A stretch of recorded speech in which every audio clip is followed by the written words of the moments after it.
마태복음 5장 3절에서 10절 말씀 봅니다.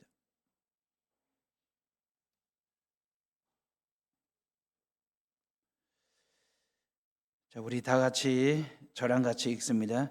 심령이 가난한 자는 복이 있나니 천국이 그들의 것이며 애통하는 자는 복이 있나니 그들이 위로를 받을 것이며 온유한 자는 복이 있나니 그들이 땅을 기업으로 받을 것이며 의에 줄이고 목마른 자는 복이 있나니 그들이 배부를 것이며 긍휼히 여기는 자는 복이 있나니 그들이 긍휼히 여김을 받을 것이며 마음이 청결한 자는 복이 있나니 그들이 하나님을 볼 것이며 화평하게 하는 자는 복이 있나니 그들이 하나님의 아들이라 일컬음을 받을 것이며 의를 위하여 박해를 받은 자는 복이 있나니 천국이 그들의 것임이라. 아멘. 요즘 시대를 초연결 사회라고 얘기하거든요. 인간과 인간끼리 가족일 수도 있고 이웃일 수도 있고 친구가 될 수도 있고 직장 동료 아니면 성도라고 하는 어떤 전통적인 방식으로 연결도 있어요. 근데 요즘은 카톡으로 이렇게 묶여 있다든지 아니면 SNS를 통해서 연결되어 있다든지, 그러면 인간끼리만 이렇게 촘촘하게 연결이 되어 있냐? 아니고 사물과 사물끼리 아니면 다양한 데이터와 프로세스 간에 이러한 세상에 존재하는 모든 것들이 상호 간에 네트워크 연결되어 있는 상황, 서로 간에 양질의 정보를 주고받으면서 어떤 긍정적인 역할을 하기도 합니다. 이 연결됨이. 예를 들자면 화장실에서 일 보면서도 세상과 완전히 연결된 사회를 우리는 살고 있어요. 예전에는 화장실에 일 보러 들어가면 혼자 있는 거예요. 모든 것으로부터 차단이 됩니다. 고약스러운 게 뭐냐면 일 보고 있는데 응접실에서 전화벨이 울릴 때, 야 이거 어떡하지? 전화벨이 울릴 때 이거 급한 전화면 어떠지? 라고 하는 이 강박 아니면 이 긴장감이 있거든요. 전화가 끊어지기 전에 그것을 끊고라도 나와서 전화를 받아야만 되는 그런 사회를 옛날에는 살았잖아요. 근데 지금은 화장실에 혼자 들어가 일 봐도 모든 것들과 다 연결이 되어 있습니다. 전화 되지, 유튜브 되지, 카톡 되지, 뉴스 검색 되지, 동영상 되지. 안 되는 게 없어요. 화장실 안에 있어도. 사람보다도 와이파이를 먼저 찾는 그런 시대에 살고 있어요. 가전제품에 AI 기능이 장착이 되어 있거든요. 다이어트 하고 있는 사람이 한밤중에 견디지 못해가지고 냉장고 문을 딱 여는 순간에 그 냉장고가 그 사람 스마트폰에 문자를 넣어요. 주인님, 어제 체중계가 깜짝 놀란 걸 잊으셨습니까? 뭐 이런 내용으로 이렇게 딱 문자를 넣어줘요. 그게 AI 시대예요. 런닝머신이 카톡을 넣어요. 오늘 걷지 않으면 내일은 뛰게 될지도 모릅니다. 이런 어떤 강박성 메시지, 이런 카톡들을 보내는 상황들 말입니다. 요즘 현대인들은 띠리링 띠리링 하는 이 알람 소리에 자동 반응을 하는 그런 시대를 살아요. 심장이 왔다 그러면 손이 자기도 모르게 자동으로 핸드폰을 찾게 됩니다. 그리고 뇌는 뭐지 라고 하는. 요즘은 진동이 없는데도 불구하고 유령 진동에 자기도 모르게 그냥 막 스마트폰을 찾는 그런 경우들 말입니다. 어찌 보면 이게 초연결 사회에서 살아가는, 실질적으로 우리가 폰을 쥐고 살지만 폰이 우리의 삶을 쥐고 살아요. 우리가 잡혀 사는 거예요. 그러니까 우리가 폰을 쓰는 게 아니라 폰이 우리를 써요. 폰이 우리를 키우는 그런 시대를 살고 있어요. 사랑하는 에어로움의 식구들이요, 제가 묻고 싶은 것은 이렇게 촘촘하게 연결되어 있다고 해서 행복하냐 그 말이에요. 좋냐 그 말입니다. 평온하십니까? 평화를 만드는, 화평을 만드는 삶을 사느냐 그 말이에요. 여러분들의 생각은 어떠신지. 오히려 초갈등 사회를 만들어내는 부작용이 있지는 않는지 그 말이에요. 초연결의 초갈등 사회를 만드는 거 말입니다. 아빠도 퇴근했어요. 자녀들도 다 학교에서 돌아오고 퇴근을 했어. 모두가 다 소파에 앉아 있어요. 정말 화목하게 보이잖아요. 근데 모두가 다 자기 스마트폰만 보고 있어. 이게 행복일까? 이게 화목일까라고 하는 건 말입니다. 엄마가 단톡에다가 밥 먹어라 카톡을 넣어요. 그러면 자녀들이 예라고 이모티콘 하나 보내고 식탁에 둘러앉아. 제가 너무나 비유적으로 아니면 제가 좀 더 비약한 것은 아닌지 모르겠지만 현실이 이렇습니다. 연인들 간의 커피숍에 남친과 여친을 바로 맞은편에 앉혀놓고도 메뉴를 선택할 때, 대화를 할 때 카톡으로 주고받는다는 거예요. 그게 요즘 젊은 세대들의 살아가는 삶의 모습들이거든요. 요즘 사람들은 1m 거리 안에서도 데이터 요금을 해요. 면대면 하거나 대화를 통해서, 말을 통해서 대화하는 시대가 아니라 이게 기계적 대화 말입니다. 이게 소통이고 행복일까? 이게 화평일까라고 하는 거 말입니다. 연결은 엄청나게 많습니다. 수십 명, 수백 명으로 묶여있는 단체 카톡이 여러분들 스마트폰 안에 여러 개가 있어요. 근데 문제는 말이에요. 연결은 많은데 외로워요. 그 만남의 깊이가 얕아요. 주고받는 감정이 너무 옅어, 가벼워.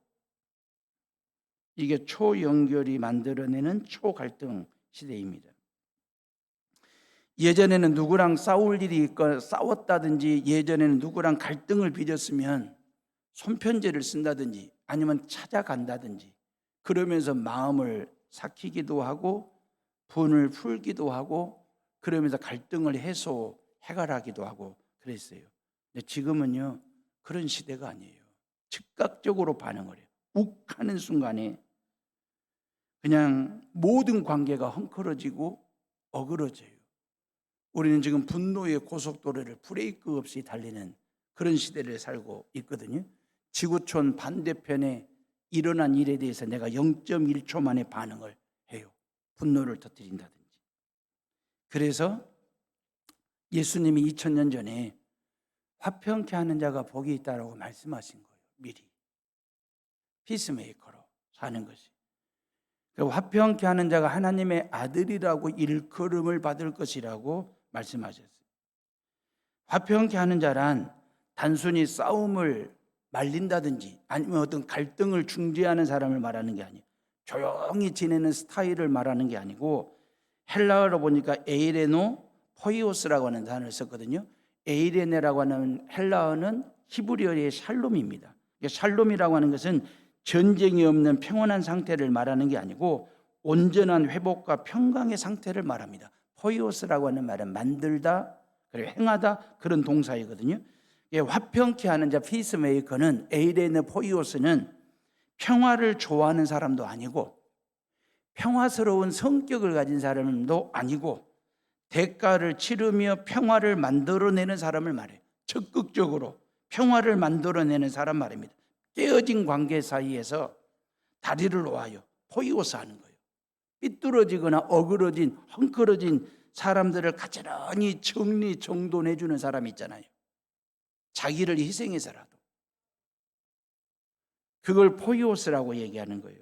상처난 곳에 치유를 가져오는 행동을 하는 신앙이 말입니다. 화평은 성격이 아니에요. 그 사명입니다. 진리가 무시되지 않도록 나의 시간과 힘과 성품까지 희생하는 것, 관계 회복을 위해서 십자가 사랑으로 나를 채우고 평화를 만들어내는 사람. 그래서 예수님은 갈등을 피하신 분이 아니라 갈등 속에 한복판에 뛰어들어오신 분, 죄와 죄인들을 피하신 분이 아니라 죄인들 속에 인간의 몸을 입고 성육신하여 찾아오신 그 예수 말입니다. 그리고 죄인과 하나님 사이에 모든 갈등과 죄 문제를 해결하시기 위하여 당신이 십자가 위에서 당신 피값으로 죄값을 대신 지불하시고 하나님과 우리 사이를 화평케 하신 그 예수 말입니다. 십자가 사랑으로 하나님과 우리 사이를 연결하는 하신 예수 말입니다. 그래서 초사랑으로 하나님과 우리를 묶어주신 분, 죄로 인하여 초갈등이었는데 이걸 초사랑으로 묶어주신 분. 에덴 동산은 초연결 시스템을 갖춘 동산이었습니다. 하나님의 말씀으로 천지 만물을 지으시고 당신 형상대로 지은 인간 아담에게 모든 것을 다 맡겼잖아요. 그리고 모든 피조물의 이름을 지어라 그랬어요. 이름을 짓는다는 말은 인간은 모든 피조물들과 연결된 존재, 관계를 맺는 존재로 산다, 그 뜻이거든요. 그런데 이 연결이 끊어졌어요. 이 관계가 깨졌어요. 뭐 때문에? 아담이 범죄함으로 인하여. 그 말이에요. 그러면 평화라고 하는 것은 뭐냐? 화목이라고 하는 것은 뭐냐면 끊어진 관계를 다시, 깨진 관계를 회복시키고 끊어진 연결을 다시 연결해 주는 걸 평화, 화평이라고 얘기하거든요. 바로 이 일을 하기 위해서 두 번째 아담 되신 예수 그리스도가 우리 가운데 오셨다, 그 말이에요. 그 십자가 희생과 죽음과 사랑을 통해서 하나님과 우리 사이의 관계를 회복시키고 끊어진 관계를 연결해 주는 일들을 하러 오신 하나님 말입니다. 이 일은 하나님의 아들 예수님만이 하실 수 있는 일, 그 말입니다. 십자가 죽음으로만 죄값을 지불할 수 있는 일 말입니다. 그러면서 이 죄사함 받은 하나님의 자녀, 저와 여러분들 말입니다. 죄사함 받은 저와 여러분들이 하나님의 자녀됨에 권세를 주시겠다, 신분을 회복해 주시겠다라고 말씀하셨어요. 그 십자가는 하나님과 나를 화목하게 하는 선물이고 은혜가 되는 것입니다. 예수님은 화평하게 하는 사람이 복이 있나니 마카리오스, 착한 사람이라고 일컬음을 받을 것이며 모범생이라고 일컬음을 받을 것이며 이렇게 말씀하지 아니하시고 하나님의 아들이라 일컬음을 받는다 그랬어요. 여기서 일컬음이라고 하는 말은 헬라어로 클레데 손타이라고 하는 단어를 썼거든요. 클레데 손타이라고 하는 말은 공적으로, 공개적으로 하나님의 아들임을 인정하겠다는 거예요. 누구를? 화평케 하는 사람을, 화목하게 하는 사람을 하나님은 공개적으로, 공적으로 공개하시겠다는 거예요. 이유가 뭐냐면 하나님이 하시는 일을 할 사람이잖아요. 하나님 아버지를 똑 닮은 사람. 유대인들 사회에서 누구누구의 아들이라고 하는 말은 그 사람의 성품을 닮은 사람, 그 사람이 하는 일을 이어받는 상속자를 누구누구의 아들, 그렇게 얘기하는 것이거든요. 하나님의 가장 큰, 인류를 향한 하나님의 가장 큰 사업이 뭐냐면 화목 작업입니다. 피스메이커. 세상이 죄로 인하여 망가졌어요. 헝클어졌어요. 엉망이 됐어요. 이걸 당신 아들 되신 예수를 통해서 가지런히 정리정돈하는 온전한 상태로, 관계 회복의 상태로 화목하게 하는 작업을 아들 예수를 통해서 하셨거든요. 우리가 화평케 한다라고 하는 것은 우리는 하나님의 가업을 잇는 진정한 후계자가 되는 것을 말하거든요. 그리고 가장 하나님 아버지의 성품을 닮은 자가 된다. 우리가 화평하게 할 때 그 말입니다. 로마서 5장 10절에 우리가 원수 되었을 때에 그의 아들의 죽으심으로 말미암아 하나님과 화목하게 되었으니 그랬어요. 예수님은 십자가 죽음으로 화평을 만드심으로 하나님의 아들이심을 증명했잖아요. 예수님이 하나님의 아들이심을 뭘로 증명했느냐? 십자가 죽음을 통해서, 당신 희생을 통해서 하나님과 죄인 사이를 연결하고 관계를 맺게 하는, 회복시키는 일을 예수님이 하심으로 하나님의 아들 되심을 증명하신 것처럼 우리가 누군가를 용서하고 어떤 공동체를 화목하게 할 때, 화해의 다리를 놓을 때 우리 안에서는 예수님의 십자가 DNA가 꿈틀꿈틀 거리는 거예요. 그 십자가 DNA는 나를 예수 똑 닮은 사람으로 만들어 가요. 다듬어 가요. 그리고 예수 판박이로 빚어 가요. 그게 하나님의 능력이에요. 그때 세상은 나를 보고 예수님 똑 닮았다, 그렇게 인정을 해요. 유행 기준으로 지구촌에 사는 사람들이 82억에서 한 83억 명 정도 된다고 그래요. 82억 중에 저를 보고 아빠라고 말할 수 있는 사람은 딱 세 사람만 있습니다. 창조하고 창업이하고 다해. 요 세 사람만 저를 보고 아빠라고 할 수 있어요. 저희 집사람도 저를 보고 아빠라고는 못 불러요. 불러서도 안 돼. 여러분들 중에 저를 보고 아빠라고 한번 불러보세요. 예배 끝나고 저를 보고 아빠라고 부르는 순간에 제가 에헤이 땡 하고 혼을 낼지도 몰라요. 그리 아빠라고 아무나 함부로 부를 수 있는 게 아니거든. 근데 우리는 하나님을 향하여 아빠, 아버지, 아바 언제든지 얼마든지 당당하게 당차게 부를 수 있어요. 세상에 존재하는 그 어떤 종교도 그 어떤 신도 그 신을 향하여 아버지라고 부르는 신도 없고 아버지라고 부르는 신자들도 없어요. 오직 기독교인들만 하나님을 향하여 아빠, 아버지라고 부릅니다. 왜? 하나님의 자녀이니까. 하나님의 자녀라고 하는 당당함이 없으면 하나님을 아저씨 정도로 믿을 수 있어요. 하나님을 아저씨급으로 믿을 수 있어요. 하나님을 아저씨로 믿으면 자식이 아니요. 자녀가 아닙니다. 아들이 아니요. 근데 우리는 당당하게 언제든지 당차게 하나님을 향하여 아버지라고 아빠라고 아바라고 부를 수 있는 것은 이 얼마나 큰 복이냐 그 말이에요. 문제는 간혹 하나님 아버지를 향하여 아버지라고 부르고 싶은데 주저주저하는 성도들이 있습니다. 뭔 얘기냐면 하나님의 자녀라고 하는 확신이 안 서는 거예요. 확신이 없다 보니까 하나님을 아버지라고 부르는 게 뻘쭘하고 주저주저하는 거예요. 근데 여러분들의 확신보다도 더 중요한 게 뭐냐면 하나님의 확실이에요. 하나님은 저와 여러분들의 아버지 되심이 확실하신 분이십니다. 아들 예수가 십자가에 죽은 것이 확실해요. 3일 만에 부활하신 것이 확실해요. 그 예수를 믿으면 죄 사함 받고 하나님의 자녀가 되는 것이 확실합니다. 구원받는 것이 확실합니다. 그리고 천국 가는 게 확실합니다. 하나님은 확실한데 나는 확신이 없어. 그러니까 하나님을 아저씨 정도로만 믿어. 그러니까 이 교회는 다니고 예수님을 믿은 지 10년, 20년이 됐는데도 하나님 아버지 주변을 뱅글뱅글 맴돌다가 신앙생활이 끝나는 경우들도 많아. 근데 확신을 가지고 신앙생활을 하면 말씀 속에 팍 뛰어들어올 수 있어요. 하나님 아버지 품에 팍 하고 뛰어들어와 안길 수 있어. 왜? 그 하나님은 나의 아버지가 되시거든. 나는 그분의 자식이거든. 그냥 그 하나님 아버지 품에 뛰어들어와서 안겨가지고 말씀을 젖빨아먹듯이 빨아먹을 수 있는 그런 신앙생활이 가능한 거예요. 왜? 하나님은 나의 아버지가 되시니까. 확신하거든. 확실하시고. 그런 하나님의 자녀가 되면, 그런 하나님의 아들로 살면 이제는 세상으로 나아가 초갈등 시대, 이 사회를 초사랑으로 초은혜로 말씀으로 복음으로 묶어내는 그런 일들을 우리가 감당하게 되면 하나님의 아들이라고 하나님의 공개적으로 공증하시겠다라고 하는 얘기거든요. 자, 10절 말씀 봐보세요. 다 같이 10절을 읽어봅니다. 시작.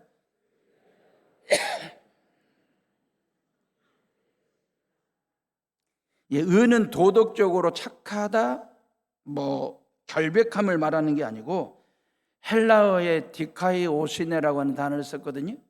이건 하나님과의 올바른 관계가 회복된 상태를 의라고 얘기합니다.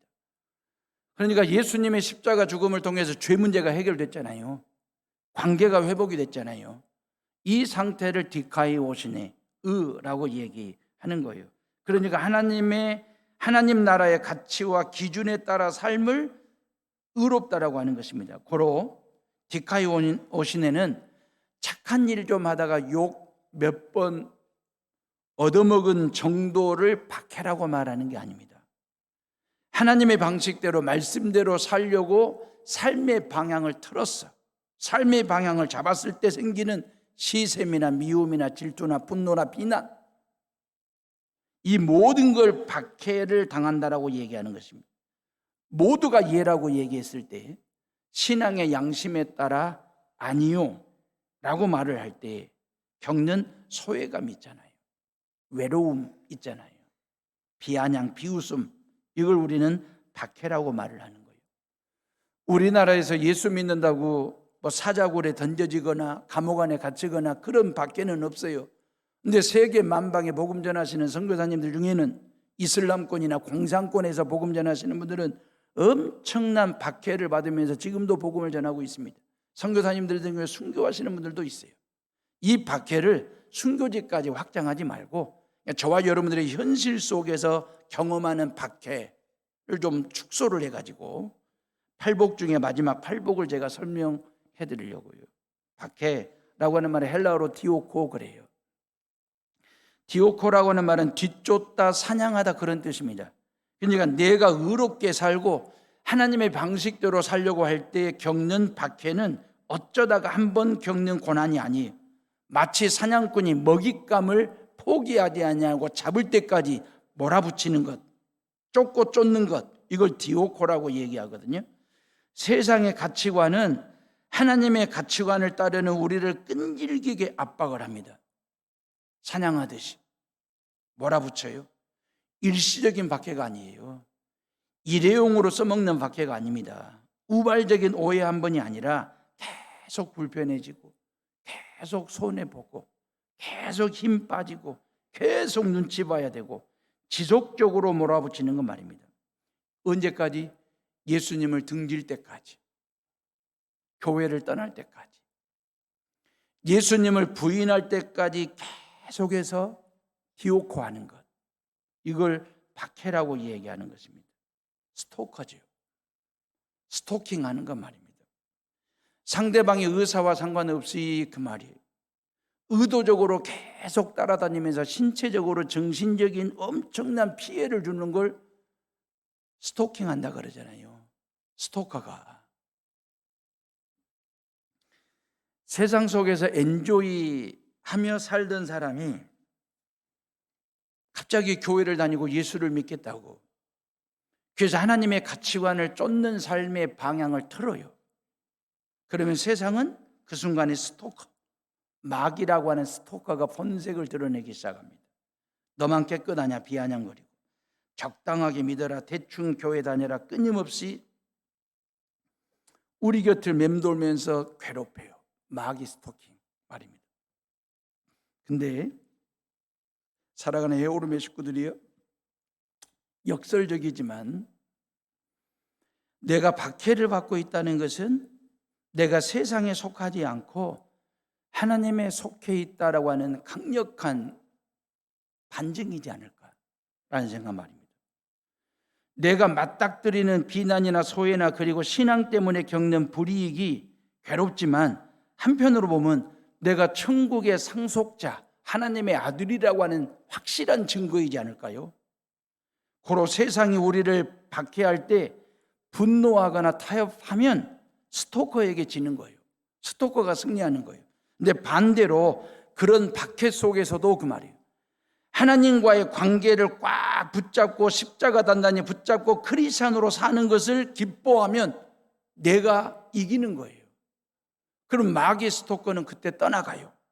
물러나요. 내가 박해를 당하고 있다라고 하는 것은 지금 내가 바른 길을 걷고 있고 예수를 의롭게 제대로 믿고 있다라고 하는 반증이지 않을까요? 대충 말이에요. 그럭저럭 말입니다. 적당하게 예수를 믿으면 비난도 없습니다. 박해도 없습니다. 비아냥도 안 들어요. 헤어룸교회 교인인지 아닌지 아리송하게 살면 어느 누구도 비난하지 않습니다. 욕하지 않습니다. 직원들이랑 식사할 때, 점심을 드실 때에 점심 식사 기도는 짧게 하면 좋습니다. 그러나 간절하게 하십시오. 모든 직원들이 그 짧은 임팩트한 점심 식사 기도를 기다려준다. 끝날 때까지. 기다려주고 있다는 것은 내가 예수 그리스도를 제대로 믿고 있다라고 하는 증거 중에 하나일 수도 있습니다. 그러면서 식사 기도가 끝나고 난 다음에 기다려준 직원들에게 한마디 덧대면 나는 당신들의 건강을 위해서도 기도한다고. 그리고 얼마나 좋아라 하겠어요. 나의 건강을 위해서 이 사람이 기도해 준다는데 싫어할 사람이 누가 있어요? 얼마나 좋은 일이면. 이게 화평이에요. 이게 긍휼이고 이게 온유함이에요. 근데 식사 기도를 하는데 누군가 옆에서 막 핀잔을 주고 궁시렁대고 시비를 걸고 비아냥거린다? 그 사람을 미워할 일이 아닙니다. 내가 예수를 제대로 믿고 있는지 내 신앙을 한번 돌아보는 계기로 삼아야지. 하나님의 음성으로 들어야 돼. 주변 사람들의 빈장과 비아냥 소리를 하나님의 음성으로 들을 줄 아는. 이건 박해가 아니라 이건 처벌입니다. 우리가 신앙생활하면서 정말 조심해야 될 게 뭐냐면 박해와 처벌을 구분을 못하면 예수 잘못 믿어놓고 한 소리 듣는 것을 박해라고 생각하면 이건 영적 기만이에요. 그건 처벌이지. 베드로전서 2장 19절에 20절에 부당하게 고난을 받아도 하나님을 생각함으로 슬픔을 참으면 이는 아름다우니 죄가 있어 매를 맞고 참으면 무슨 칭찬이 있으리요 그랬어요. 베드로 사도가 하는 말입니다. 부당하게 고난을 받아도 뭔 말입니까? 아무런 잘못한 게 없어. 잘못한 것이 없는데도 고난을 당하고 박해를 받았을 때 그 말입니다. 비난을 듣거나 눈총을 받아요. 이걸 박해라고 하는 거예요. 잘못한 것도 없는데 마음 미움과 비난을 받아 시샘거리가 되고 도마 위에 올려진 존재로 난대주를 당해요. 억울하지요. 답답하지. 먹먹하잖아요. 근데 베드로가 뭐라고 합니까? 그럴 때에 그 말이에요. 하나님을 생각함으로 슬픔을 참으면 그랬어요. 하나님을 생각하여 슬픔을 참으면 그 막막함과 답답함을 꼭 참고 있으면 성경이 뭐라고 했습니다. 아름다우니 그랬어요. 이 아름다우니의 원어를 보니까 카리스라고 하는 단어를 썼거든요. 헬라어. 은혜입니다. 아름다움과 은혜를 동일하게 보신 거예요. 하나님은 부당하게 내가 잘못한 것도 없는데 어떤 박해를 받았을 때 하나님을 생각하여 꼭 참는 그 모습을, 그 견디는 모습을 하나님은 어떻게 보시냐면 아름답게 보신다는 거예요. 은혜로 보시겠다는 거예요. 그게 우리가 알 일이에요. 이게 천국이지. 그 마음속에 천국이 임하는 거잖아요. 근데 냉정하게 베드로는 20절에 뭐라 하겠습니까? 죄가 있어 매를 맞고 참으면 무슨 칭찬이 있으리요 그랬어요. 자신이 저지른 실수나 무례함이나 불성실함 때문에 받는 고난이나 비난을 신앙 때문에 받는 박해라고 우긴다든지 착각을 하는 것은 이건 신앙을 기만하는 거예요. 하나님을 기만하는 거예요. 박해는 나의 의로움 때문에 세상에 공격하는 거예요. 처벌은 나의 불의함 때문에 세상에 나를 징계하는 것입니다. 박해와 처벌을 구분해야 신앙이 건강해져요. 정당한 처벌 앞에서 주여 박해를 견디게 해 주십시오. 그러면 기도에 대한 기만입니다. 죄를 범하면 매를 벌죠. 매를 벌었으면 벌 받는 것은 핍박이 아니라 처벌이라고 하는 거예요. 반대로 의롭게 살고 하나님의 가치를 가지고 살고 말씀에 순종하여 사는데도 비난을 가하고 벌을 준다? 이건 박해예요. 달게 받으시면 돼요. 하나님이 그걸 아름답게 보시거든요. 사랑하는 에오름의 식구들이요, 교인들이 볼 때 저 사람의 신앙은 100점, 100점은 좀 너무 과하고 교인들을 볼 때 80점, 90점짜리 신앙은 돼. 점수를 매겼어요. 제가 신앙을 점수로 매기는 것은 온당한 건 아닙니다. 근데 여러분들의 이해도를 좀 높이기 위해서 점수로 매겨본 거예요. 담임 목사가 볼 때도 신앙이 90점짜리야. 그 정도 점수를 줄 만해. 근데 그 집에 남편이 20점을 줬네. 자녀들이 엄마 신앙을 점수를 매겼는데 낮아. 별로야. 그러면 교회와 목사가 후한 것일까? 아니면 남편과 자녀들이 박한 것일까? 누가 후하고 박하냐의 문제가 아닙니다. 누구 점수가 맞을까? 이게 중요한 거지. 목사와 교인들이 준 점수가 맞을까? 남편과 자식들이 매긴 점수가 맞을까? 세상은 그리스도인들의 잘못을 저지르고 부당한 짓을 하면 비웃습니다. 그러나 의롭게 살잖아요. 우리가 선을 행하면서 살잖아요.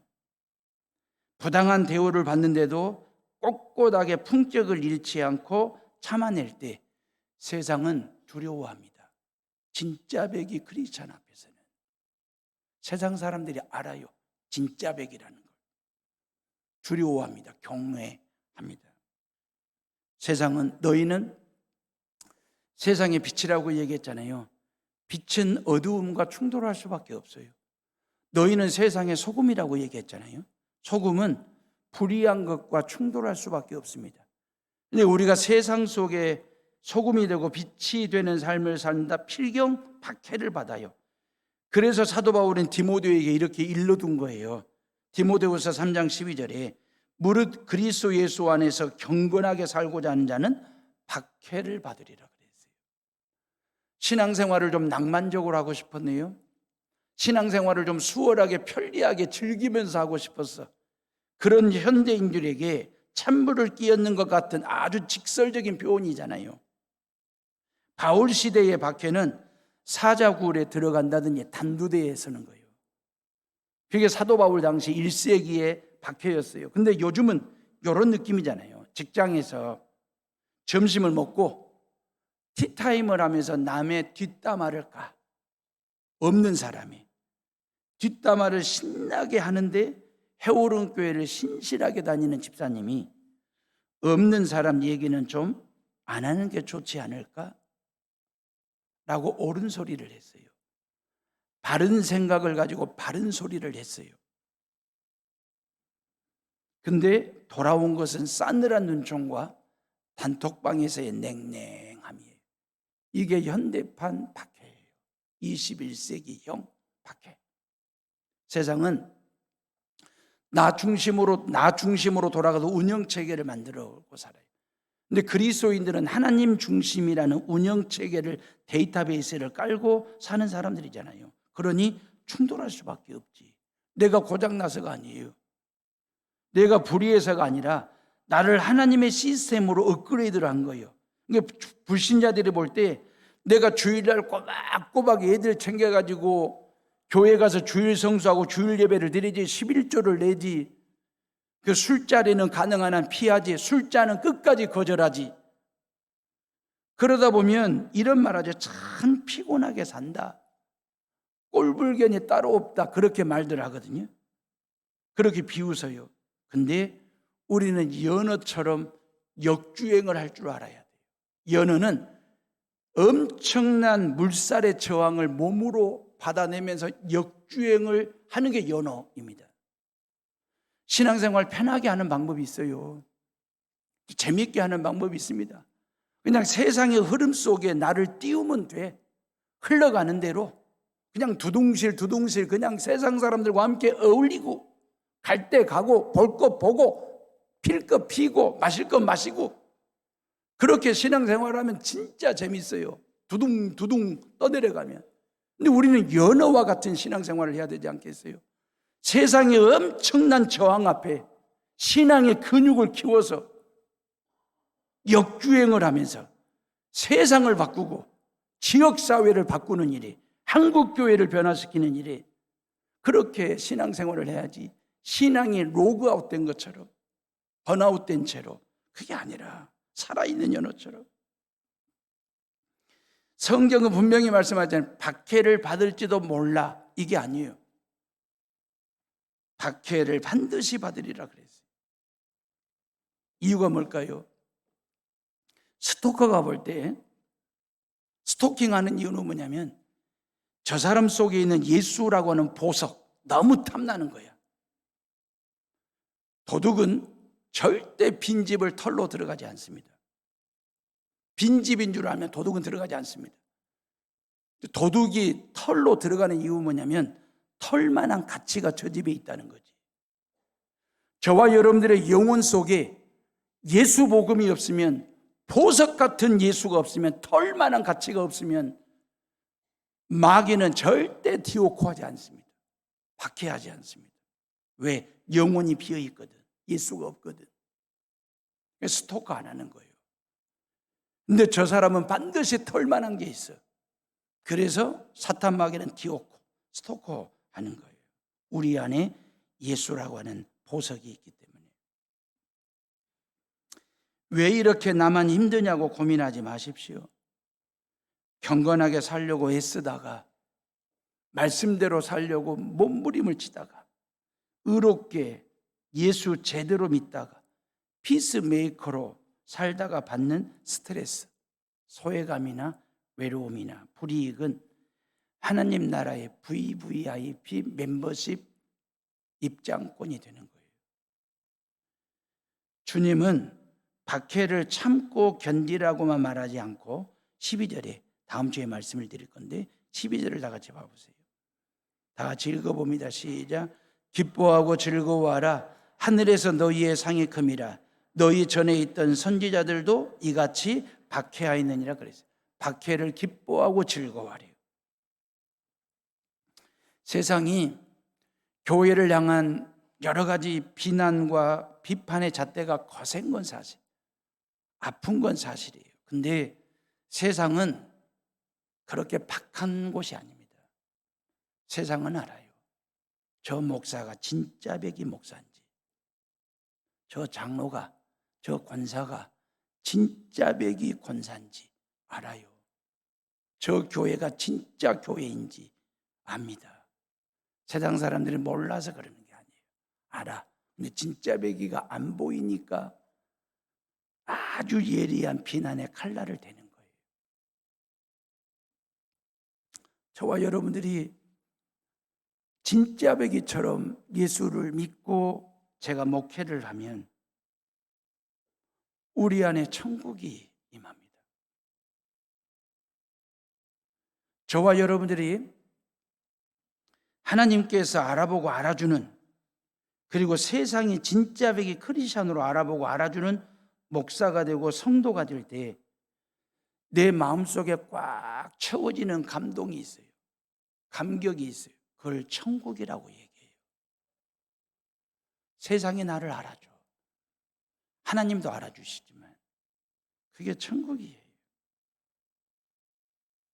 팔복은 처음부터 천국으로 시작해서 천국으로, 심령이 가난한 자는 마카리오스, 복이 있나니 천국이 저희의 것이며, 마지막 의에 줄이고 예수를 위하여, 의를 위하여 핍박을 받고 박해를 받는 자는 복이 있나니 천국이 저희 것임이니라.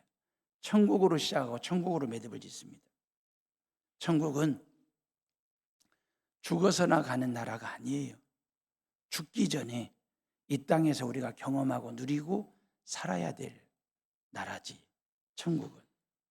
산상수훈 시리즈 설교를 시작하면서 팔복을 4주에 걸쳐서 말씀을 드렸어요. 팔복은 음악으로 말한 80개예요. 도, 레, 미, 파, 솔, 라, 시, 도. 주님께서 우리에게 팔복의 삶을 살으래요. 마카리오스. 그럼 이 복을 주시겠대. 우리는 흔히 하나님 복을 주십시오. 그러면 이렇게 살겠습니다. 이건 흥정이고 거래지, 요구이지. 그게 아니고 이러이러한 삶을 살면 이러이러한 복을 주시겠다라고 얘기했어요. 그러면 이제는 여러분들의 팔복의 삶을 산다라고 하는 말은 여러분들의 팔복으로 여러분들의 인생과 신앙을 연주한다는 거잖아요. 그럼 여러분들의 인생 피아노를 지금까지 누가 연주했냐 그 말이에요. 이제부터서라도 여러분들의 인생과 신앙의 피아노를, 건반을 누구에게? 예수님께 맡기셔야 돼요. 내가 연주하면 평작 아니면 망곡, 평범한 연주 정도는 할 수 있어요. 아니면 망곡이 될 수도 있어요. 근데 예수님에게 연주를 맡기면 명곡 신앙, 명곡 인생이 될 수 있어요. 성령께서 도, 건반을 누르면 심령이 가난한 자로 살라라고 하시는 하나님의 명이에요. 연주예요. 심령이 가난한 자로 마카리오스 사는 거예요. 그러면 천국이 임하는 복을 받아요. 성령 하나님께서 소울, 건반을 띵 하고 누르면 긍휼히 여기는 자로 살라고 하시는 하나님의 명의예요. 연주예요. 긍휼히 여기는 삶을 살면 내가 긍휼히 여김을 받아요. 하나님으로부터. 하나님께서 시라고 하는 건반을 띵 하고 때리면, 누르시면 화평케 하는 자, 피스메이커로 사는 거예요. 그러면 하나님의 아들이라고 공개적으로 공증하시게 돼요. 해오른 교회 교인들은 여수 땅에서 평작 정도의 연주자가 아니라 명곡 신앙, 명곡 인생을 살아가는 저와 여러분들 되시기를 주님의 이름으로 축원합니다.